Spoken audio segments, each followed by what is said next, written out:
السلام عليكم ورحمة الله أكبر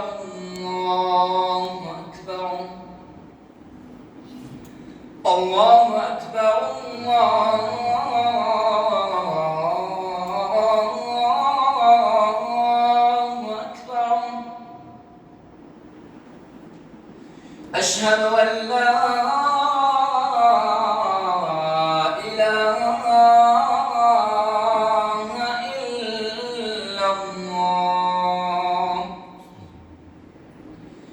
أشهد أن لا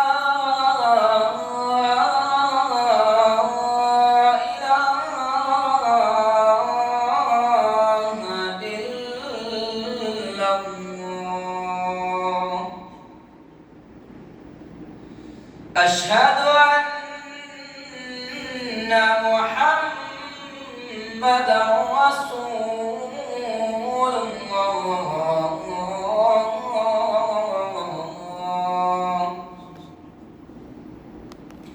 أشهد أن محمدا رسول الله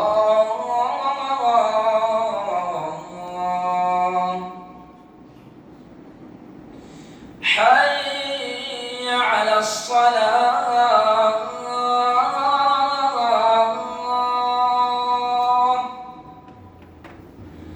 حي على الصلاة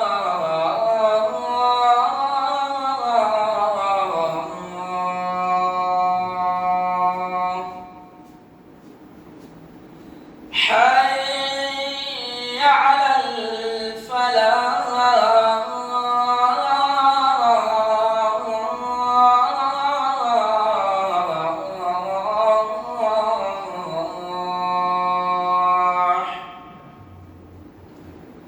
حي على الفلاح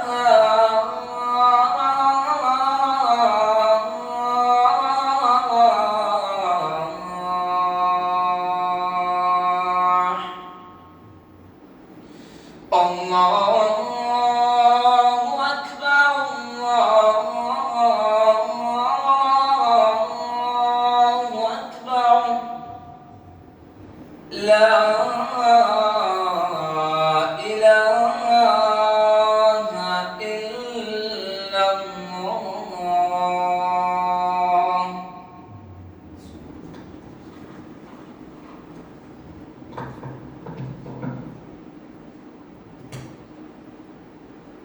الحمد لله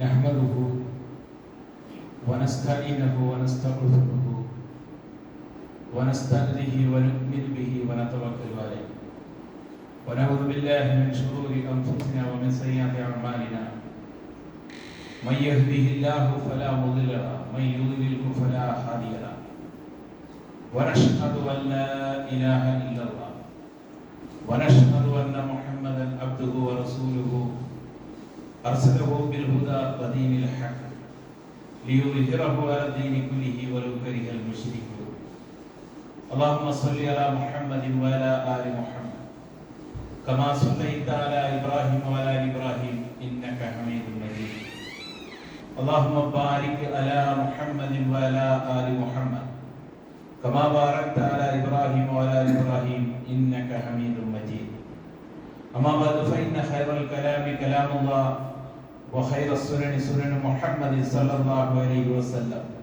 وشر الأمور محدثاتها وكل محدثة بدعة وكل بدعة ضلالة اتقوا الله يا أيها الذين آمنوا اتقوا الله حق تقاته ولا تموتن إلا وأنتم مسلمون أعوذ بالله من الشيطان الرجيم بسم الله الرحمن الرحيم إنا أنزلناه في ليلة القدر وما أدراك ما ليلة القدر ليلة القدر خير من ألف شهر تنزل الملائكة والروح فيها بإذن ربهم من كل أمر سلام هي حتى مطلع الفجر സത്യവിശ്വാസികളെ ജീവിതത്തിന്റെ വിവിധ മേഖലകളിലും അള്ളാഹുവിനെ ഭയപ്പെട്ട് സൂക്ഷിച്ച് ജീവിക്കണമെന്ന് എന്നെയും നിങ്ങൾ ഓരോരുത്തരെയും ഞാൻ വസിയത്ത് ചെയ്യുകയാണ്, ഓർമ്മപ്പെടുത്തുകയാണ്, ഉപദേശിക്കുകയാണ്. സഹോദരന്മാരെ, പരിശുദ്ധ ഖുർആനിൽ അള്ളാഹു ഒരു അധ്യായം തന്നെ അവതരിപ്പിച്ചുകൊണ്ട് ലൈലത്തുൽ ഖദറിനെ കുറിച്ചും അതിന്റെ പ്രത്യേകതയെ കുറിച്ചും വിശ്വാസികളെ ബോധ്യപ്പെടുത്തുകയാണ്. ശുദ്ധ മറ്റൊരിക്കൽ ലൈലത്തുൽ മുബാറക, ഒരുപാട് ബർക്കത്തുള്ള അനുഗ്രഹമുള്ള രാത്രിയാണ് ആ വിശുദ്ധമായ രാത്രി എന്ന് മറ്റൊരിക്കൽ സൂചിപ്പിക്കുന്നുണ്ട്. നമുക്കറിയാം, ഒരു അധ്യായം തന്നെ അള്ളാഹു അവതരിപ്പിച്ച് വിശ്വാസികളെ ബോധ്യപ്പെടുത്തുന്ന അതിമഹത്തായ പരിശുദ്ധ റമദാനിലെ വിശുദ്ധ ഖുർആൻ അവതരിപ്പിക്കപ്പെട്ട രാത്രി, അതിന്റെ പ്രത്യേകതയും അതിന്റെ പരിശുദ്ധിയും മനസ്സിലാക്കുകയും ഭക്തിസാന്ദ്രമായി ജീവിതത്തെ ക്രമീകരിക്കുകയും അള്ളാഹുവിന്റെ പള്ളിയിൽ ഇഅ്തികാഫിരിക്കുന്നതടക്കമുള്ള സമീപനങ്ങൾ വിശ്വാസികളിൽ നിന്ന് ഉണ്ടാവുകയും ചെയ്യുന്ന ദിനരാത്രങ്ങളാണ് നമ്മളിലേക്ക് കടന്നു വരുന്നത്. ഒരു ഹദീസിൽ പ്രവാചകൻ സല്ലല്ലാഹു അലൈഹി വസല്ലം പറയുന്നതായി കാണാം, ഒരു മനുഷ്യന്റെ ആയുസ്, ആരോഗ്യം, ജീവിതം, മരണം എല്ലാറ്റിനെ കുറിച്ചും കൃത്യമായ ഒരു കൈമാറ്റം, രേഖകൾ കൈമാറുന്ന ഒരു സവിശേഷ രാത്രി കൂടിയാണ് ലൈലത്തുൽ ഖദറിന്റെ രാത്രി.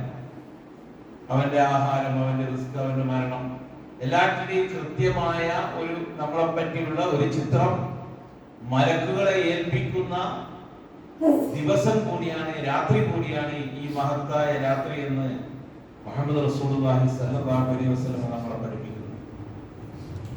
നമുക്കറിയാം, ഇന്നാ അൻസൽനാഹു ഫീ ലൈലത്തിൽ ഖദർ, തീർച്ചയായും ഇതിനെ, ഈ ഖുർആനെ നിർണയത്തിന്റെ രാത്രിയിൽ നാം അവതരിപ്പിച്ചു. ശുദ്ധ ഖുർആനിലെ സൂറത്തുൽ അൽ-ബഖറയിലെ 185-ാമത്തെ വചനത്തിൽ ഈ റമദാന്റെ പ്രത്യേകത തന്നെ, ശഹ്റു റമദാൻ അല്ലദീ ഉൻസില ഫീഹിൽ ഖുർആന ഹുദൻ ലിന്നാസ്, മാനവ സമൂഹത്തിന് മാർഗദർശനമായി അല്ലാഹുവിന്റെ വിശുദ്ധ വേദഗ്രന്ഥം, സത്യാസത്യം കൃത്യമായി വേർതിരിക്കുന്ന ഗ്രന്ഥം അവതരിപ്പിക്കപ്പെട്ടതാണ് ഈ റമദാനിന്റെ പ്രത്യേകത എന്ന് ഖുർആൻ നമ്മളെ പഠിപ്പിക്കുന്നുണ്ട്. എന്നാൽ ഇന്നാ അൻസൽനാഹു ഫീ ലൈലത്തിൽ ഖദർ, തീർച്ചയായും നാം ഇതിനെ, ഈ ഖുർആനിനെ നിർണയത്തിന്റെ രാത്രിയിൽ അവതരിപ്പിച്ചിരിക്കുന്നു.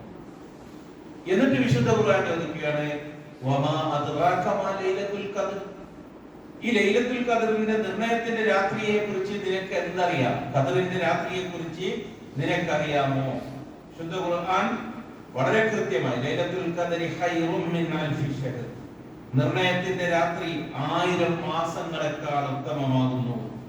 പിന്നീട് ഖുർആൻ നമ്മളെ ബോധ്യപ്പെടുത്തുകയാണ് 1000 മാസങ്ങളെക്കാൾ ഉത്തമമാണ്. നബി സല്ലല്ലാഹു അലൈഹി വസല്ലം ഒരിക്കൽ ഈ വിശുദ്ധ റമദാനിലെ ആദ്യത്തെ 10 ഈ നിർണയത്തിന്റെ രാത്രിയെ പ്രതീക്ഷിച്ചിരിക്കുന്നുണ്ട്, അല്ലാഹുവിൽ നിന്ന് അറിവ് ലഭിക്കുന്നതിന് മുമ്പ്.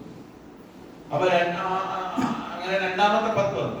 രണ്ടാമത്തെ 10 വന്നപ്പോൾ ജിബ്രീൽ അലൈഹിസ്സലാം അതിലും പ്രവാചകൻ ഇത് പ്രതീക്ഷിക്കുന്നത് കണ്ടപ്പോ അല്ലാഹുവിന്റെ റസൂലിനോട് പറഞ്ഞു, അത് അവസാനത്തെ 10-ലാണ്.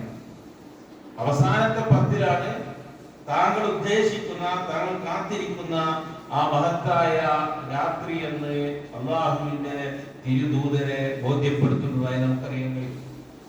അതുപോലെ ഇബ്നു അബ്ബാസിൽ നിന്ന്, ആയിഷ റളിയല്ലാഹു അൻഹയിൽ നിന്നൊക്കെ ഉദ്ധരിക്കുന്ന ഒട്ടനവധി ഹദീസുകളിൽ വളരെ കൃത്യമായി അവസാനത്തെ 10-ലെ ഒറ്റയിട്ട രാവുകളിലാണ് ആ മഹത്തായ മാസം എന്ന് മുഹമ്മദ് മുസ്തഫ സ്വല്ലല്ലാഹു അലൈഹി വസല്ലം പഠിപ്പിക്കുന്നു. അന്ന് മലക്കുകളും ആത്മാവും അവരുടെ രക്ഷിതാവിന്റെ എല്ലാ കാര്യത്തെ സംബന്ധിച്ചുള്ള ഉത്തരവുമായി ആ രാത്രിയിൽ ഇറങ്ങി വരുന്നു. മലക്കുകളും ജിബ്രീൽ അലൈഹിസ്സലാമും അല്ലാഹുവിന്റെ ഉത്തരവുമായി ആ രാത്രിയിൽ ദുനിയാവിലേക്ക് ഇറങ്ങി വരുന്നു. പ്രഭാതം വരെയും അത് സമാധാനമാണ് എന്ന് വിശുദ്ധ ഖുർആൻ നമ്മളെ പഠിപ്പിക്കുന്നുണ്ട്. അപ്പൊ ലൈലത്തുൽ ഖദറിന്റെ രാത്രിയെ പറ്റി ഖുർആൻ അവതരിപ്പിച്ച രാത്രിയാണ് എന്ന് നമുക്കറിയാം. അപ്പൊ ഈ ഒരു സാഹചര്യത്തിൽ പ്രവാചകന്റെ ജീവിതം എങ്ങനെയാണ്? നബി സല്ലല്ലാഹു അലൈഹി വസല്ലമ വളരെ കൃത്യമായി ഈ അവസാനത്തെ 10-ൽ ഒന്ന് പള്ളിയിൽ എത്തിക്കാറില്ല. 2 റസൂലുള്ളാഹി സ്വല്ലല്ലാഹു അലൈഹി വസല്ലമ ധാരാളം പുണ്യകർമ്മങ്ങൾ, നന്മകൾ, നമസ്കാരം, അതുപോലെ തന്നെ പ്രാർത്ഥനകൾ, ഖുർആൻ പാരായണം, പഠനം, ഇതൊക്കെയായി പള്ളിയിൽ കഴിഞ്ഞുകൂടലായിരുന്നു പ്രവാചകന്റെയും സഹാബത്തിന്റെയും രീതി എന്ന് നമുക്ക് മനസ്സിലാക്കാൻ കഴിയുന്നത്. എന്നാൽ ഇന്ന് നമ്മുടെ സമൂഹം, നമ്മളിപ്പോ അവസാനത്തെ 10 ഷോപ്പിംഗ് മാളുകളിലാണ്. എല്ലാവരും വസ്ത്രം എടുക്കാനും മറ്റും ഇപ്പൊ 20 കഴിഞ്ഞ നോമ്പിന്റെ ഒരു ചൈതന്യം തന്നെ നഷ്ടപ്പെടുത്തുന്ന രീതിയിൽ ഈ ഒരു എന്താ പറയുക, ബിസിനസിന്റെ ഒരു ആദ്യം ബിസിനസിന് വേണ്ടി മാത്രം നിലകൊള്ളുന്ന ഒരു സമൂഹം ചുറ്റുപാടും വളരെ ആകർഷണീയമായി സമൂഹത്തെ ഇങ്ങനെ വിളിച്ചുകൊണ്ടിരിക്കുകയാണ്. മുസ്ലിം സമുദായം വളരെ വേദനാജനകമായ രീതിയിൽ റമദാന്റെ അവസാനത്തെ 10 ഷോപ്പിംഗിലും മറ്റുമായി കഴിച്ചു കൂട്ടുന്ന ദയനീയമായ സാഹചര്യമാണ് നമുക്ക് ചുറ്റും കാണാൻ കഴിയുന്നത്. സഹാബാക്കളെ സംബന്ധിച്ചും റസൂലുള്ളാഹി സ്വല്ലല്ലാഹു അലൈഹി വസല്ലമയെ സംബന്ധിച്ചും മുഅ്മിനീങ്ങളെ സംബന്ധിച്ചും വളരെ ഗൗരവപ്പെട്ട ഇബാദത്തിനുള്ള, അല്ലാഹുവുമായി അടുക്കാനുള്ള, ചെയ്തു പോയ പാപങ്ങൾ പുറത്തു തരാൻ എന്ന് പ്രാർത്ഥിച്ചുകൊണ്ടിരിക്കാനാണ് ആയിഷ റളിയല്ലാഹു അൻഹയോട് പ്രവാചകൻ ഉപദേശിച്ചത്. ആയിഷ ബീവി ചോദിക്കുന്നുണ്ടല്ലോ റസൂലുള്ളാഹി സ്വല്ലല്ലാഹു അലൈഹി വസല്ലമയോട്, ഈ ലൈലത്തുൽ ഖദറിന്റെ ഈ പരിശുദ്ധമായ രാത്രിയാണെങ്കിൽ ആ രാത്രിയിൽ ഞാൻ എന്താണ് ചെയ്യേണ്ടത് എന്ന് ഹബീബായ റസൂലുള്ളാഹി സ്വല്ലല്ലാഹു അലൈഹി വസല്ലമയോട് ആയിഷ ഉമ്മ ചോദിക്കുന്ന സന്ദർഭത്തിൽ റസൂലുള്ളാഹി പറഞ്ഞു, ധാരാളമായി അല്ലാഹുമ്മ ഇന്നക അഫുവൻ തുഹിബ്ബുൽ അഫ്വ ഫഅഫു അന്നി എന്ന് നിങ്ങൾ പ്രാർത്ഥിച്ചുകൊണ്ടിരിക്കണം ആയിഷ എന്ന് നമ്മുടെ ഉമ്മയോട് റസൂലുള്ളാഹി സ്വല്ലല്ലാഹു അലൈഹി വസല്ലമ ഉപദേശിക്കുകയാണ്. അല്ലാഹുവേ, നീ പാപം പൊറുക്കുന്നവനാണ്, നീ പാപം പൊറുക്കുന്നവനാണ്, പാപം പൊറുക്കാൻ നീ ഇഷ്ടപ്പെടുന്നവനാണ്, നീ എനിക്ക് പൊറുത്തു തരണമേ എന്ന് നിരന്തരമായി പ്രാർത്ഥിക്കണമെന്ന ആയിഷ ഉമ്മയോട് മുഹമ്മദ് റസൂലുള്ളാഹി സ്വല്ലല്ലാഹു അലൈഹി വസല്ലം പഠിപ്പിച്ചു കൊടുക്കുക. അപ്പൊ നമ്മളൊക്കെ നമ്മുടെ ജീവിതത്തിൽ ഇനിയുള്ള ദിവസങ്ങളിൽ, ഇനിയുള്ള സമയങ്ങളിൽ അല്ലാഹുമ്മ ഇന്നക അഫുവൻ തുഹിബ്ബുൽ അഫ്വ ഫഅഫു അന്നി എന്ന് നിരന്തരമായി പ്രാർത്ഥിക്കുക. അറിയാത്ത ആളുകൾ ഈ പ്രാർത്ഥന പഠിക്കുക. വളരെ ചെറിയ പ്രാർത്ഥനയാണ്, അർത്ഥസഹിതം എഴുതിയെടുത്ത് പഠിക്കുക. അറബി അറിയില്ലെങ്കിൽ മലയാളത്തിൽ എഴുതിയെടുക്കുക, എന്നിട്ട് അർത്ഥം അടിഭാഗത്ത് എഴുതി വെക്കുക. എന്നിട്ട് നിരന്തരമായി നമ്മുടെ പ്രാർത്ഥന അർത്ഥം അറിഞ്ഞുകൊണ്ട്, മനസ്സറിഞ്ഞുകൊണ്ട്, അല്ലാഹുവെ ഭയപ്പെട്ടുകൊണ്ട് ജീവിതത്തിൽ നമ്മുടെ പ്രാർത്ഥനകൾ നിരന്തരമായി ഭക്തിയുടെ ദിനങ്ങളാണ്. ഇനി അങ്ങോട്ടുള്ളത് മുഴുവനും ഭക്തിയുടെ ദിനങ്ങളാണ്. അതുകൊണ്ട് തന്നെ ആ രീതിയിലുള്ള മാറ്റങ്ങൾ നമ്മളിൽ ഉണ്ടാക്കണം. ലോകാവസാനം വരെയുള്ള മുഴുവൻ മനുഷ്യർക്കും മഹത്തായ ഐക്യവും പാരസ്പരികവുമായ കൃത്യമായ മാർഗദർശനം നൽകുന്ന വിശുദ്ധ വേദഗ്രന്ഥമായ പരിശുദ്ധ ഖുർആൻ അവതരിപ്പിക്കപ്പെട്ട മഹത്തായ രാത്രിയാണ്. ഖുർആൻ അവതരിപ്പിച്ചത് റംസാൻ മാസത്തിലാണെന്നും അത് ലൈലത്തുൽ ഖദറിന്റെ രാത്രിയിലാണെന്നും വിശുദ്ധ ഖുർആൻ നമ്മളെ കൃത്യമായി പഠിപ്പിക്കുന്നു. ആ രാവ് എല്ലാ റമദാൻ മാസത്തിലും ആവർത്തിക്കുമെന്ന് മുഹമ്മദ് റസൂലുള്ളാഹി സ്വല്ലല്ലാഹു അലൈഹി വസല്ലം നമ്മളെ പഠിപ്പിക്കുന്നുണ്ട്. ചില ആളുകളുടെ ഹദീസ് നിഷേധികളാണ്, ഒരുപാട് ആളുകളുണ്ട്. ഇപ്പൊ പല രീതിയിൽ സമൂഹത്തെ വഴിതെറ്റിക്കുന്ന ആളുകളുണ്ട്. അല്ലാഹുവിന്റെ റസൂലിന്റെ എല്ലാ വചനങ്ങളെയും തള്ളിക്കളയുന്ന രീതി സ്വീകരിക്കുന്ന. നമുക്കറിയാം റസൂലുള്ളാഹി സ്വല്ലല്ലാഹു അലൈഹി വസല്ലമയുടെ പേരിൽ ധാരാളം കളവുകൾ എഴുതപ്പെട്ടിട്ടുണ്ട്. അല്ലാഹുവിന്റെ പ്രവാചകൻ പറയാത്ത കാര്യങ്ങൾ പ്രചരിപ്പിക്കുന്നവരുണ്ട്. അതൊന്നും തന്നെ മതമല്ല. എന്നാൽ റസൂലുള്ളാഹി സ്വല്ലല്ലാഹു അലൈഹി വസല്ലം എഴുതുന്നത് കൃത്യമായി ബോധ്യപ്പെട്ട പ്രവാചകൻ പറയാത്ത ഒരു കാര്യം ആരെങ്കിലും പ്രവാചകന്റെ പേരിൽ പറഞ്ഞാൽ അവൻ നരകത്തിൽ ഒരു സീറ്റ് ഉറപ്പിക്കട്ടെ എന്ന മുഹമ്മദ് റസൂലുള്ളാഹി സ്വല്ലല്ലാഹു അലൈഹി വസല്ലം പഠിപ്പിക്കുന്നത്. അത്ര ഭയാനകമാണ്, തീ കൊണ്ടുള്ള കളിയാണ്. പക്ഷെ എന്നിട്ടും ചില ആളുകളൊക്കെ പറഞ്ഞതിന് മുഴുവനും തള്ളിക്കളയുന്ന ഒരുതരം മാനസികാവസ്ഥ ചില ആളുകളിലൊക്കെ നമുക്ക് കാണാൻ കഴിയും. അത്തരം അവസ്ഥയും നമ്മൾ മനസ്സിലാക്കണം. അപ്പൊ ഈ മഹത്തായ രാവിന്റെ പ്രത്യേകത പല ഹദീസുകളിലും കൃത്യമായി വന്നിട്ടുണ്ട്. അതൊക്കെ സഹിയായ ഹദീസുകളാണ്. അതുകൊണ്ട് തന്നെ മുസ്ലിമീങ്ങളെ സംബന്ധിച്ചിടത്തോളം എല്ലാ റമദാൻ മാസത്തിലും ഇത് ആവർത്തിക്കുന്നുണ്ട് എന്ന് സഹാബാക്കളും പ്രവാചകരും നമ്മളെ പഠിപ്പിച്ചിട്ടുണ്ട്. അത് തന്നെയാണ് നമ്മുടെ നയവും നിലപാടും. ഇതര സ്ഥലങ്ങളെക്കാൾ ചില സ്ഥലത്തിന് പ്രത്യേകത അള്ളാഹു കൊടുക്കുന്നുണ്ട്. അപ്പൊ നമ്മളിപ്പോ നമ്മുടെ വീടും പള്ളിക്കാണുള്ള പ്രത്യേകത. ഈ പള്ളി നമ്മുടെ ചുറ്റുപാടുള്ള നമ്മുടെ വീടുകളിൽ നിന്ന് വ്യത്യസ്തമായി അള്ളാഹുവിന്റെ ഭവനം എന്നതുകൊണ്ട് ഇതിന് പ്രത്യേകതയുണ്ട്, പോരിശയുണ്ട്, മഹത്വമുണ്ട്. എല്ലാ പള്ളികൾക്കും മഹത്വമുണ്ട്. എന്നാൽ ഈ പള്ളികളുടെ കൂട്ടത്തിൽ തന്നെ മക്കയിലെ മസ്ജിദുൽ ഹറമിനും അതുപോലെ മദീനയിലെ പ്രവാചകന്റെ പള്ളിക്കും അതുപോലെ തന്നെ ബൈത്തുൽ മുഖദ്ദസിലെ നമ്മുടെ മസ്ജിദുൽ അക്സക്കും ഒരുപാട് ശ്രേഷ്ഠതയുണ്ട്. ഇതിന് മൂന്ന് പ്രത്യേക ശ്രേഷ്ഠതയുണ്ട്. ഒന്നാമത് മക്കത്തെ പള്ളി, രണ്ടാമത് മദീന പള്ളി, മൂന്നാമത് ബൈത്തുൽ മുഖദ്ദസ്. ഇതിനൊക്കെ പ്രത്യേകതയുണ്ട്. ആ പ്രത്യേകതയൊന്നും നമ്മളാരും പറഞ്ഞതല്ല, അല്ലാഹു കൽപ്പിച്ച് നമ്മളെ പഠിപ്പിച്ചു തന്ന പ്രത്യേകതയാണ്. ആ പ്രത്യേകതയെ അംഗീകരിക്കലും അത് ഉൾക്കൊള്ളലും നമ്മുടെ കടമയുമാണ്. ദിവസങ്ങളിൽ വെള്ളിയാഴ്ച ദിവസത്തിന് പ്രത്യേകതയുണ്ട്. അത് റസൂൽ പറഞ്ഞതാണ്, അല്ലാഹു പഠിപ്പിച്ചതാണ്, അല്ലാഹുവിന്റെ റസൂൽ പറഞ്ഞതാണ്. അപ്പൊ ആ ദിവസത്തിന് നമുക്ക് പ്രത്യേകത. അറഫാ ദിനത്തിന് പ്രത്യേകതയുണ്ട്. അതുപോലെ പെരുന്നാൾ ദിവസങ്ങൾക്ക് പ്രത്യേകതയുണ്ട്. മാസങ്ങൾക്ക് റമദാൻ മാസത്തിന് പ്രത്യേകതയുണ്ട്. അതിൽ തന്നെ റമദാൻ മാസത്തിൽ തന്നെ അവസാനത്തെ 10 പ്രത്യേകതയുണ്ട്. അതിൽ തന്നെ ഈ ലൈലത്തുൽ ഖദർ ദിവസത്തിന് പ്രത്യേകതയുണ്ട്. ദുൽഹജ്ജ് മാസത്തിന് പ്രത്യേകതയുണ്ട്. ഹജ്ജിന്റെ ദിവസത്തിന് പ്രത്യേകതയുണ്ട്. അപ്പൊ ഇതൊക്കെ മനസ്സിലാക്കി അള്ളാഹു ഏതൊരു കാര്യത്തിന് പവിത്രത കൽപ്പിച്ചിട്ടുണ്ടോ ആ പവിത്രതയെ നിഷേധിക്കാൻ ഒരാൾക്കും തന്നെ അധികാരമില്ല. മറ്റേതെങ്കിലും വസ്തുവിനോ വ്യക്തിക്കോ പവിത്രത കൽപ്പിക്കാനും അള്ളാഹ് കൽപ്പിക്കാതെ നമുക്കാർക്കും അധികാരമില്ല. അതും നമ്മൾ മനസ്സിലാക്കുക. ഏതെങ്കിലും തത്വത്തെയോ കാരണത്തെയോ അടിസ്ഥാനമാക്കി അള്ളാഹു ബഹുമാനിക്കാൻ കൽപ്പിച്ചത് നമ്മൾ ബഹുമാനിക്കുകയും ആദരിക്കുകയും ചെയ്യണം. അതൊക്കെ നമ്മുടെ വകയായി പുതിയ സ്ഥലങ്ങളോ സമയത്തിനോ പ്രത്യേകം കൽപ്പിക്കാൻ പാടില്ല. മറിച്ച് വെള്ളിയാഴ്ച ജുമുഅയുടെ മുമ്പുള്ള സമയങ്ങൾക്കും ഒക്കെ പ്രത്യേകത അല്ലാഹുവിന്റെ റസൂലും അല്ലാഹു നമ്മളെ പഠിപ്പിക്കുന്നുണ്ട്. അതൊക്കെ നമ്മളൊക്കെ മനസ്സിലാക്കുകയും നമ്മുടെ പ്രാർത്ഥനകളും ജീവിതവും ഒക്കെ നന്നാക്കാൻ പരമാവധി പരിശ്രമിക്കുകയും ചെയ്യേണ്ടതുണ്ട്. ഇപ്പൊ ഈ ലൈലത്തുൽ ഖദറിനെ അല്ലാഹു കൽപ്പിച്ചിരുന്ന ബർക്കത്ത്, ആ ബർക്കത്ത് മനസ്സിലാക്കിക്കൊണ്ട് ആ പ്രാർത്ഥനകളും അതുപോലെ ദിക്റുകളും സലാത്തുകളും ഒക്കെയായി ധാരാളമായി പള്ളികളിൽ നമ്മൾ ഈ മഹത്തായ ദിവസത്തിന്റെ ആ ചൈതന്യം ഉൾക്കൊണ്ടുകൊണ്ട് 82 വർഷക്കാലത്തിലധികം ഇബാദത്ത് ചെയ്ത പുണ്യമാണ് ഒരു മനുഷ്യന് ലഭിക്കാൻ പോകുന്നത്. നമ്മളത് ഷോപ്പിംഗ് കോംപ്ലക്സിലും മറ്റേ അവിടെ ഇവിടെയൊക്കെ പോയി നമ്മൾ ഈ ഭൗതികതയുടെ പിന്നാലെ പോയാൽ നമുക്ക് വരാനിരിക്കുന്ന നഷ്ടം എത്ര ഭയാനകമായിരിക്കുമെന്ന് നമ്മൾ ആലോചിച്ച് നോക്കുക. സഹാബാക്കളൊക്കെ ആ രാത്രിയിൽ ആയിഷ ബീബി, ആയിഷ റളിയല്ലാഹു അൻഹ, പ്രവാചകന്റെ ഭാര്യമാർ, അവരുടെ അവിടുത്തെ വഫാത്തിന് ശേഷവും അവരൊക്കെ പള്ളിയിൽ പ്രവാചകൻ കാണിച്ച രീതിയിൽ ഇഅ്തികാഫിൽ തുടരുന്നതായി ചരിത്രം നമ്മളെ പഠിപ്പിക്കുകയാണ്. അപ്പൊ അവരൊക്കെ ആ രീതിയിലായിരുന്നു ആ ദിവസത്തെ ബഹുമാനിക്കുകയും ആദരിക്കുകയും മനസ്സിലാക്കുകയും ചെയ്തത് എന്ന് നാം മനസ്സിലാക്കേണ്ടതുണ്ട്. അതുകൊണ്ട് തന്നെ ഓരോന്നിനെയും അല്ലാഹു ബഹുമാനിച്ചതുകൊണ്ടും പവിത്രത കൽപ്പിച്ചതുകൊണ്ടും ആ പഠിപ്പിച്ച കാര്യങ്ങളെയൊക്കെ ആ രീതിയിൽ മനസ്സിലാക്കി ധാരാളമായി ദിക്റുകളും ദുആകളും ദാനധർമ്മങ്ങളും വർദ്ധിപ്പിച്ച് നമ്മൾ നമ്മുടെ ജീവിതത്തെ ശുദ്ധീകരിക്കുവാൻ, നന്നാക്കിയെടുക്കുവാൻ നാം ഈ സന്ദർഭത്തെ ഉപയോഗപ്പെടുത്തേണ്ടതുണ്ട്. കേവലമായ വൈകാരികമായി ഈ ഒരു കാര്യത്തെ നമുക്ക് സംസാരിക്കുവാനോ നമ്മുടെ ഇടയിലേക്ക് കൊണ്ടുവരാനോ സാധ്യമല്ല. അതുകൊണ്ട് തന്നെ നമ്മൾ മനസ്സിലാക്കേണ്ടത് നമുക്കൊക്കെ മരണമുണ്ട്, ജീവിതത്തിന് അവസാനമുണ്ട്. ഇതൊക്കെ കൃത്യമായി മലക്കുകൾ അല്ലാഹു ഏൽപ്പിക്കുന്ന ദിവസം കൂടിയാണ്. ഒരുപക്ഷേ എന്റെയും നിങ്ങളുടെയും അവസാനത്തെ രാത്രിയും ദിവസവും ഒക്കെ അടുത്ത ഒരു നോമ്പിന് മുമ്പ് അല്ലാഹു തീരുമാനിച്ചിട്ടുണ്ടോ എന്ന് നമുക്ക് ആർക്കും അറിയില്ല.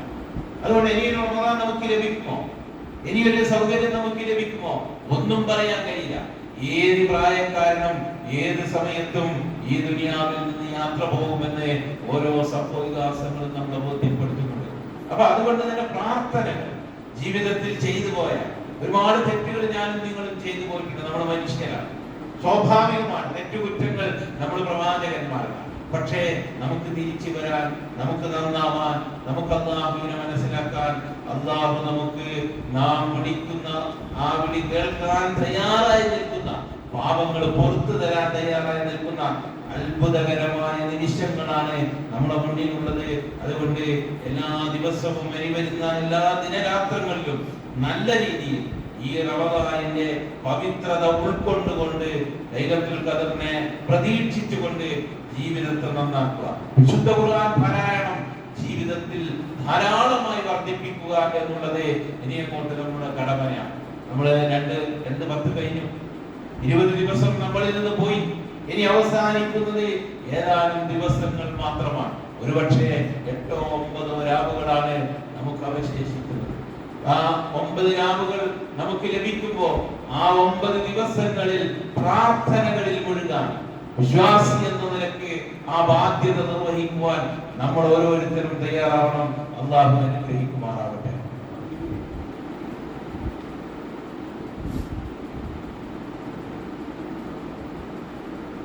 അൽഹംദുലില്ലാഹി റബ്ബിൽ ആലമീൻ, വസ്സലാത്തു വസ്സലാമു അലാ റസൂലിൽ അമീൻ വഅലാ ആലിഹി വസഹ്ബിഹി അജ്മഈൻ. അയ്യുഹൽ ഇഖ്വാനു വൽ അഖ്വാത്ത്, ഉസീകും ഇബാദല്ലാഹി വയ്യായ വസാനിയ. സഹോദരി സഹോദരങ്ങളെ, ജീവിതത്തിന്റെ നിഖില മേഖലകളിൽ അല്ലാഹുവിനെ സൂക്ഷിച്ച് ഭയപ്പെട്ട് ജീവിക്കണമെന്ന് ഓർമ്മപ്പെടുത്തുകയാണ്, ഉപദേശിക്കുകയാണ്, വസീയത്ത് ചെയ്യുന്നത്. മഹദിയായ ആയിഷ റളിയല്ലാഹു അൻഹ അവരിൽ നിന്ന് ഉദ്ധരിക്കുന്നു, ലൈലത്തുൽ ഖദറിന്റെ റമദാൻ മാസത്തെ അവസാനത്തെ 10 ഒറ്റയായ രാത്രിയിൽ കരുതിയിരുന്നു കൊള്ളുവാൻ റസൂലുള്ളാഹി സ്വല്ലല്ലാഹു അലൈഹി വസല്ലം പഠിപ്പിച്ചതായി ആയിഷ റളിയല്ലാഹു അൻഹ വ്യക്തമാക്കുന്നു. മഹാനായ ഇബ്നു അബ്ബാസ് റളിയല്ലാഹു അൻഹു പറയുകയാണ്, റമദാൻ മാസത്തെ അവസാനത്തെ 7 ദിവസങ്ങളിലായി സഹാബികൾക്ക് ലൈലത്തുൽ ഖദർ സ്വപ്നത്തിൽ കാണിക്കുകയുണ്ടായി. അപ്പോൾ റസൂലുള്ളാഹി സ്വല്ലല്ലാഹു അലൈഹി വസല്ലം പറഞ്ഞു, നിങ്ങളുടെ സ്വപ്നങ്ങൾ അവസാനത്തെ 7 ദിവസങ്ങളിലായി കാണുന്നു. അതിനാൽ അത് ആര് കരുതിയിരിക്കുന്നോ അവർ ഒടുവിലത്തെ 7 ദിനരാത്രങ്ങളിലായി കരുതിയിരുന്നു കൊള്ളട്ടെ. ബുഖാരി മുസ്ലിം ഉദ്ധരിക്കുന്ന മറ്റൊരിക്കൽ നബി സല്ലല്ലാഹു അലൈഹി വസല്ലം കൃത്യമായി ലൈലത്തുൽ ഖദർ ഇന്ന ദിവസമാണ് എന്ന് ബോധ്യപ്പെടുന്ന ഒരു സാഹചര്യം ജിബ്രീൽ നിന്നുണ്ടായി. പ്രവാചകൻ അത് സഹാബാക്കൾക്ക് പങ്കുവെക്കാൻ വരുമ്പോൾ മുസ്ലിമീങ്ങൾ തമ്മിൽ, രണ്ടാളുകൾ തമ്മിൽ ശണ്ട കൂടുന്നത്, പരസ്പരം പോരടിക്കുന്നത് റസൂലുള്ളാഹി സ്വല്ലല്ലാഹു അലൈഹി വസല്ലം കാണുകയും പ്രവാചകൻ അത് മാനസിക വേദന ഉണ്ടാക്കുകയും ആ സന്ദർഭത്തിന് ശേഷം പ്രവാചകനോട് ഈ കൃത്യമായ ഈ ദിവസം ബോധ്യപ്പെടുത്തിയത് അല്ലാഹു ഉയർത്തി കളയുകയും അത് ഹദീസുകളിൽ നമുക്ക് കാണാൻ കഴിയുന്ന വസ്തുതയാണ്. അപ്പൊ ഇതുകൊണ്ടെല്ലാം നമ്മൾ മനസ്സിലാക്കണം, നമ്മുടെ ജീവിതം നന്നാക്കിയെടുക്കുക, മാറ്റാം, മറിക്കാം അവസാനത്തെ ചാൻസ്. ഈ ഒരു ചാൻസ് ഇനിയുള്ള 10 ദിവസം നമ്മുടെ പ്രാർത്ഥനകളും ജീവിതത്തിൽ നന്നാക്കി ആളുകളോട് ചെയ്തു പോയ തെറ്റുകളൊക്കെ പരസ്പരം പൊരുത്തപ്പെടുത്തി മനസ്സ് നന്നാക്കി കൃത്യമാക്കി റമദാനിലാണ് മരിക്കേണ്ടതാണ് എന്ന ബോധത്തോടുകൂടി നമ്മുടെ ജീവിതത്തിൽ നമ്മൾ അത് മാത്രമാണ് രക്ഷ. അതിനുള്ള അവസരമാണ്. ഇസ്ലാമിന്റെ നീതിബോധമാണ് ഇതൊക്കെ നമ്മളെ ബോധിപ്പിക്കുന്നത്. അപ്പൊ ആ നീതിബോധത്തിൽ അധിഷ്ഠിതമായി മനുഷ്യൻ എന്ന നിലയ്ക്ക് തെറ്റുകൾ ചെയ്യാതെ ചെയ്തു പോയതെല്ലാം തിരുത്തിക്കുറിച്ച് പുതിയ ഒരു മനുഷ്യനാണ് ഈ റമദാൻ നമ്മളിൽ എന്ത് സ്വാധീനം ചെലുത്തുമെന്ന് നമ്മൾ വെച്ചാൽ നമ്മളിപ്പോൾ റമദാൻ കഴിഞ്ഞ പഴയ ജീവിതം തന്നെ, പഴയ നിലവാരം തന്നെ നമ്മളിലെങ്കിൽ റമദാൻ നമ്മൾ എന്ത് സ്വാധീനം ചെലുത്തുക? മുമ്പുണ്ടായിരുന്ന അതേ രീതിയിൽ തന്നെയാണോ നമ്മൾ ഖുർആനുമായി ബന്ധപ്പെടുന്നത് ഈ റമദാനിന് ശേഷം? റമദാനിൽ കൃത്യമായി ഖുർആൻ പാരായണം ചെയ്ത് അതിനുശേഷം ആ പാരായണ രീതി അതേ രീതിയിൽ മുന്നോട്ട് നീങ്ങാൻ നമുക്ക് കഴിയണം. ജമാഅത്ത് നമസ്കാരത്തിൽ കൃത്യമായി പങ്കെടുത്തു. പക്ഷെ റമദാൻ കഴിഞ്ഞതിന് ശേഷം ആ ജമാഅത്ത് നമസ്കാരത്തിൽ പല പള്ളികളിലും 10 ദിവസം കഴിഞ്ഞ പിന്നാലും 10, 15, 20 ദിവസം കഴിഞ്ഞതോടുകൂടി പിന്നെ ഷോപ്പിംഗ് ആയി, പിന്നെ അങ്ങനെ പരിപാടി, പിന്നെ ജമാഅത്ത് നമസ്കാരത്തിന് തന്നെ രാത്രി നിന്ന് നമസ്കരിക്കാനൊന്നും ആളില്ലാത്ത സാഹചര്യം, മുസ്ലിം സമൂഹത്തിന്റെ അവസ്ഥ എങ്ങോട്ടാണ് നമ്മൾ പോകുന്നത് എന്ന് ഇത്രയും ഗൗരവമുള്ള വിഷയങ്ങളൊക്കെ നമ്മൾ ബോധ്യപ്പെട്ടിട്ടും നമ്മുടെ ഗ്രന്ഥം ശരിയാണെന്ന് നമുക്കറിയാം. ഈ ഗ്രന്ഥം ഇത് മാത്രമാണ് ശരിയെന്ന് നമുക്ക് കൃത്യമായി അറിയാം. കാരണം നമുക്ക് കൃത്യമായി സൂര്യനും ചന്ദ്രനും നക്ഷത്രങ്ങളും ആകാശങ്ങളും സൃഷ്ടിച്ച അള്ളാഹുവിനെ നരകം സൃഷ്ടിക്കാൻ കഴിയും. ഈ ആകാശം തന്നെ നരകം കൂട്ടല്ല. എത്ര നക്ഷത്രങ്ങളാണ്. കുറച്ചൊന്ന് സൂര്യനും കൊണ്ടിട്ട് ഭൂമിയെ നമ്മൾ നിൽക്കില്ല. ഇപ്പൊ തന്നെ നിൽക്കാൻ കഴിയുന്നില്ല. അങ്ങനെ ആ സൂര്യനൊക്കെ വളരെ ചെറിയൊരു നക്ഷത്രമാണ്. അതുപോലത്തെ 10,000-കണക്കിന് കോടി നക്ഷത്രക്കൂട്ടങ്ങളാണ്.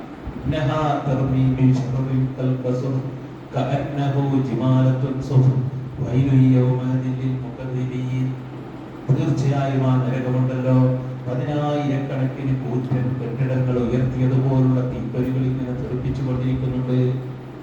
10,000-കണക്കിന് മഞ്ഞ നിറമുള്ള ഒട്ടകക്കൂട്ടങ്ങളെ വാരി വിതറിയതുപോലുള്ള തീപ്പൊരികളെ ആ നരകം ഇങ്ങനെ തെറിപ്പിച്ചു കൊണ്ടിരിക്കുന്നുണ്ട്. നിഷേധിച്ച് തള്ളിയ മനുഷ്യന്മാര് അവർക്കാണ് നാശമെന്ന് പരിശുദ്ധ ഖുർആൻ. ഗൗരവപ്പെട്ട വിഷയമാണ്. നമ്മൾ ആലോചിച്ച് നോക്ക്. ഈ ആകാശം സൃഷ്ടിച്ച റബ്ബിനെ, ഈ നക്ഷത്രക്കൂട്ടങ്ങളെ സൃഷ്ടിച്ച റബ്ബിനെ, ഇതെല്ലാം സംവിധാനിച്ച അല്ലാഹുവിനെ ഒരു നരകം സൃഷ്ടിക്കാൻ എന്ത് പ്രയാസമാണ്. കത്തി കാണുന്ന നമ്മുടെ ചിന്തക്കോ നമ്മുടെ ബുദ്ധിക്കോ നമ്മുടെ യുക്തിക്കോ കണക്കാക്കാൻ കഴിയാത്തത്ര 10,000-കണക്കിന് കോടി നക്ഷത്ര കൂട്ടങ്ങളാണ് ഈ ആകാശത്തുള്ളത്. അതൊക്കെ ഇങ്ങനെ കത്തിജ്വലിച്ചുകൊണ്ടിരിക്കുന്നുണ്ട്. നരകത്തിലെ തീയെക്കുറിച്ച് സഹാബാക്കളും റസൂലുള്ളാഹി ഒരിക്കൽ പറഞ്ഞു, അത് ദുനിയാവിലെ തീയുടെ 70 ഇരട്ടിയാണ് സഹാബ. ദുനിയാവിലെ തീ തന്നെ എത്ര കഠിന കഠോരമാണ് പ്രവാചകരെ, അത് തന്നെ ഞങ്ങൾക്ക് സഹിക്കാൻ കഴിയുന്നില്ലല്ലോ. റസൂലുള്ളാഹി സ്വല്ലല്ലാഹു അലൈഹി വസല്ലം ആ സഹാബത്തിനോട് പറഞ്ഞപ്പോൾ സഹാബത്ത് പറഞ്ഞു, നബിയെ, ദുനിയാവിലെ തീ തന്നെ ഞങ്ങൾക്ക് സഹിക്കാൻ കഴിയുന്നില്ല, അതിന്റെ 70 ഇരട്ടിയാണ് നരകത്തിലെ തീ എന്ന് റസൂലുള്ളാഹി. ഒരിക്കൽ പ്രവാചകൻ ഇങ്ങനെ ഒരു സദസ്സിലിരിക്കുമ്പോ ആ സദസ്സിൽ വെച്ച് ഒരു ശബ്ദം കേൾക്കുകയാണ്. സഹാബാക്കളോട് ചോദിച്ചു, അതെന്ത് ശബ്ദമാണ്? അവർ പറഞ്ഞു, അല്ലാഹുവിന്റെ റസൂലിനറിയാം, 70 വർഷങ്ങൾക്ക് മുമ്പ് നരകത്തിലേക്ക് ഇട്ട ഒരു കല്ല് അതിന്റെ അടിത്തട്ടിൽ പതിച്ചതാണ് നാം കേട്ട ശബ്ദമെന്ന് മുഹമ്മദ് മുസ്തഫ സ്വല്ലല്ലാഹു അലൈഹി വസല്ലം.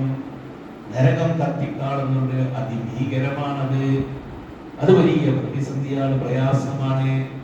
ഓരോ പ്രവാചകന്മാർ പോലും അവരുടെ പ്രവർത്തനങ്ങൾ മുൻനിർത്തിക്കൊണ്ട് അവരൊക്കെ തന്നെയും പേടിയിലും ബേജാറിലും വിഷമത്തിലും നിൽക്കുന്ന സന്ദർഭമാണ് ഇസ്ലാം നാളെ പരിചയപ്പെടുത്തുന്ന പരലോകത്തുള്ളത്.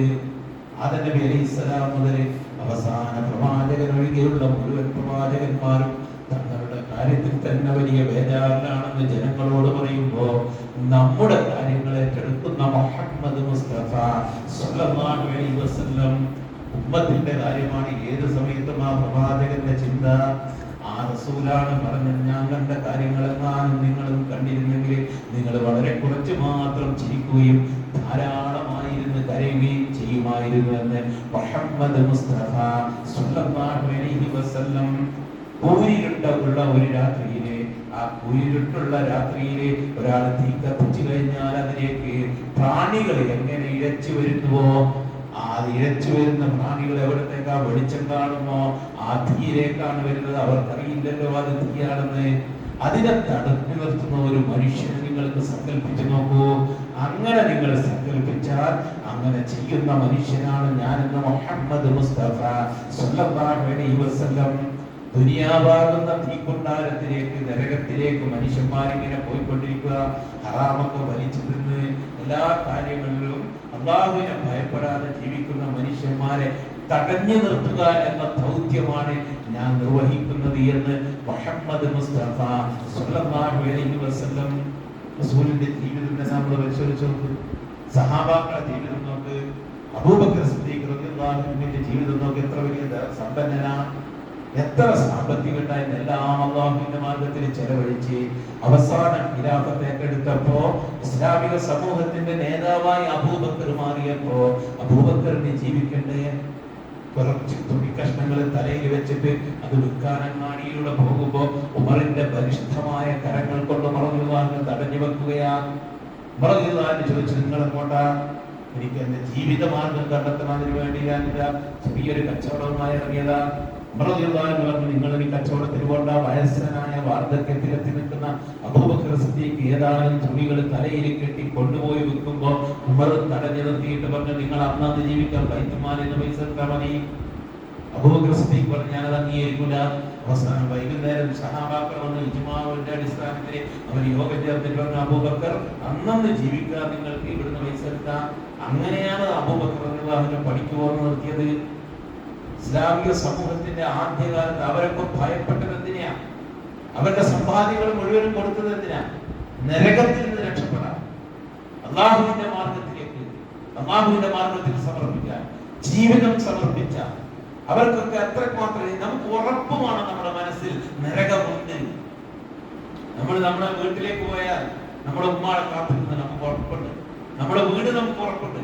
എല്ലാം നമുക്ക് ഉറപ്പുള്ള ഒരു കാര്യമായിരിക്കണം എല്ലാം. അതുപോലെ നരകം, അതുപോലെ ജീവിതത്തിന്റെ അവസാനം മലക്കുകള്, ഇതൊക്കെ നമുക്ക് ഉറപ്പ് വേണം. നമ്മുടെ മനസ്സിൽ നല്ല ഉറച്ച വിശ്വാസം വേണം.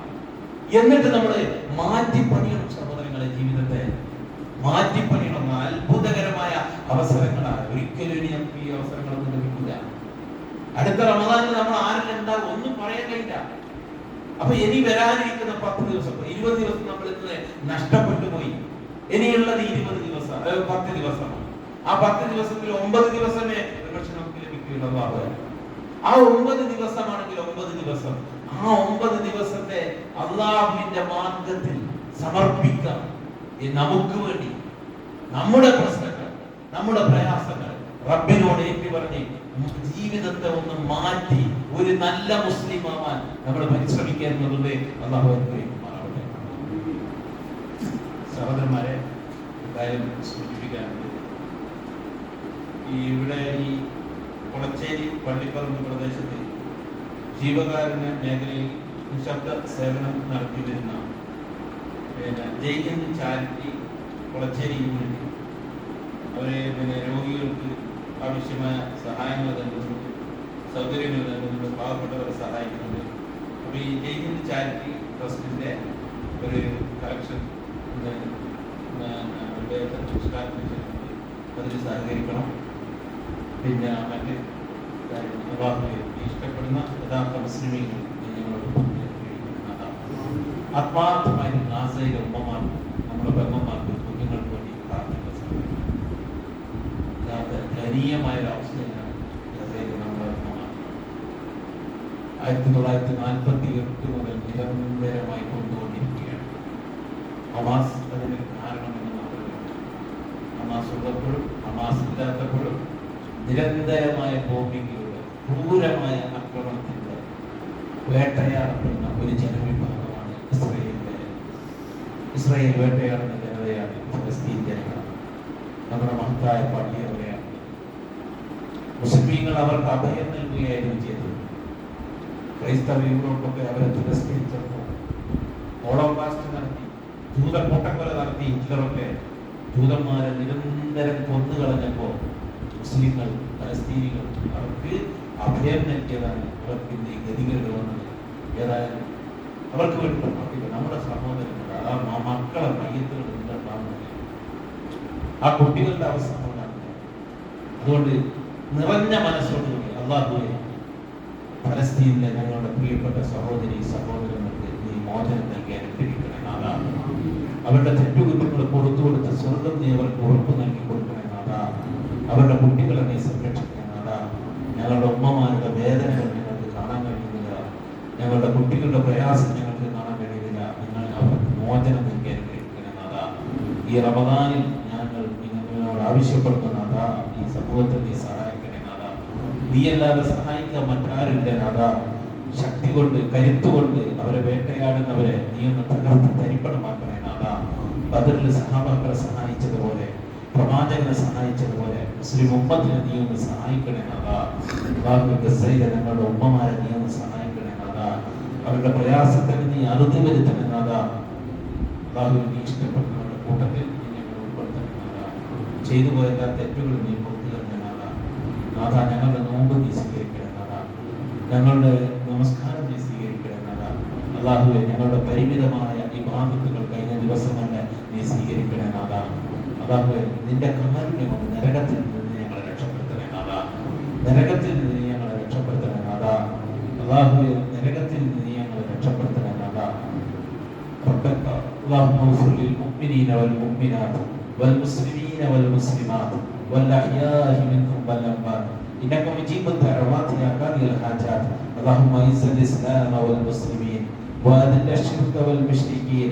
اللهم أجرنا من النار وأجر والدنا من النار. ربنا هب لنا من أزواجنا وذريتنا قرة أعين واجعلنا للمتقين إماما. ربنا آتنا في الدنيا حسنة وفي الآخرة حسنة وقنا عذاب النار. آمين آمين برحمتك يا أرحم الراحمين.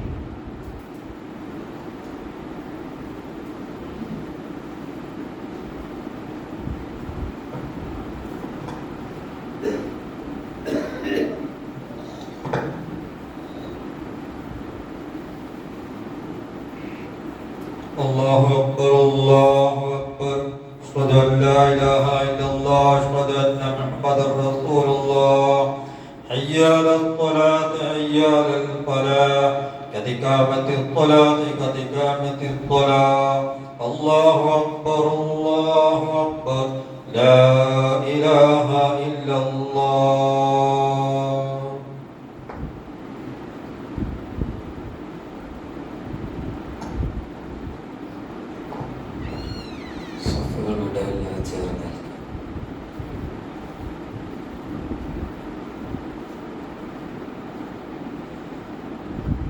الله أكبر.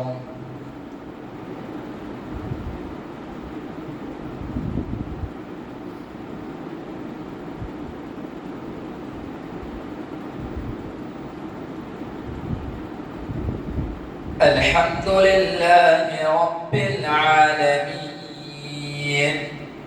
الرحمن الرحيم مالك يوم الدين إياك نعبد وإياك نستعين اهدنا الصراط المستقيم صراط الذين أنعمت عليهم غير المغضوب عليهم ولا الضالين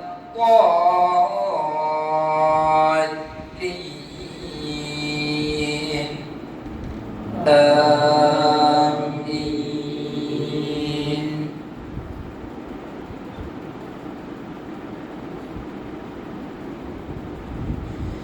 يا أيها الذين آمنوا إذا نودي للصلاة من يوم الجمعة فاسعوا إلى ذكر الله وذروا البيع ذلكم خير لكم إن كنتم تعلمون. فإذا قضيت الصلاة فانتشروا في الأرض وابتغوا من فضل الله واذكروا الله كثيرا لعلكم تفلحون. وإذا رأوا تجارة أو لهوا انفضوا إليها وتركوك قائما قل ما عند الله خير من اللهو ومن التجارة والله خير الرازقين. الله أكبر.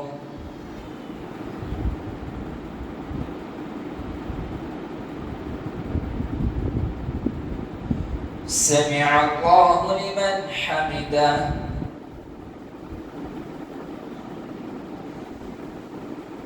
الله أكبر.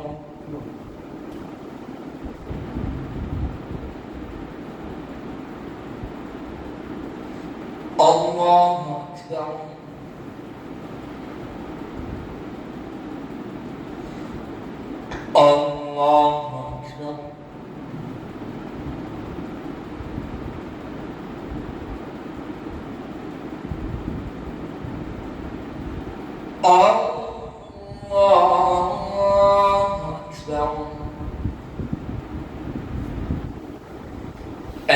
الحمد لله رب العالمين الرحمن الرحيم مالك يوم الدين إياك نعبد وإياك نستعين اهدنا الصراط المستقيم صراط الذين أنعمت عليهم غير المغضوب عليهم ولا الضالين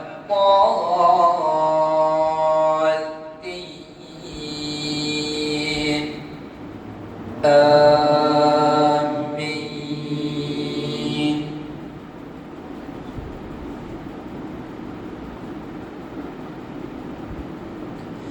يا أيها الذين آمنوا لا تلهكم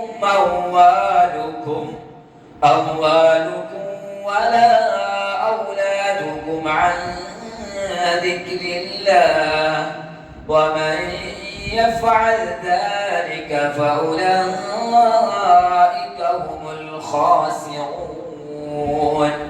وأنفقوا مما رزقناكم من قبل أن يأتي أحدكم الموت فيقول رب لولا أخرتني إلى أجل قريب فأصدق وأكن من الصالحين ولن يؤخر الله نفسا إذا جاء أجلها والله خبير بما تعملون. الله أكبر.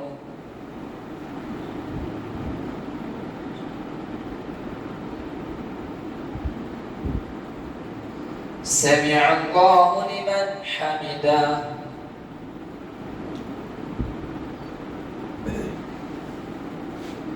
الله أكبر.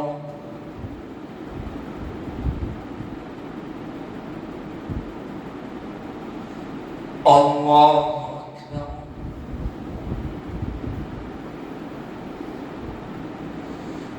الله أكبر.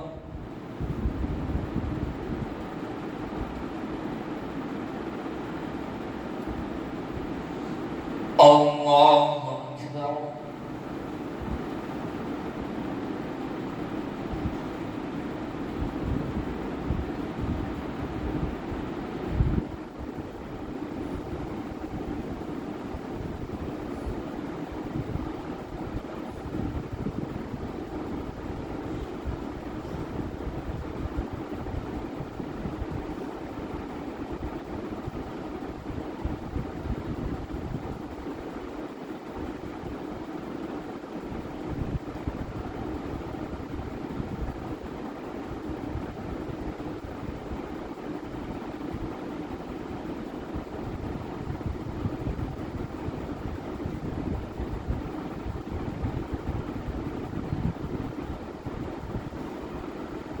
السلام عليكم ورحمة الله.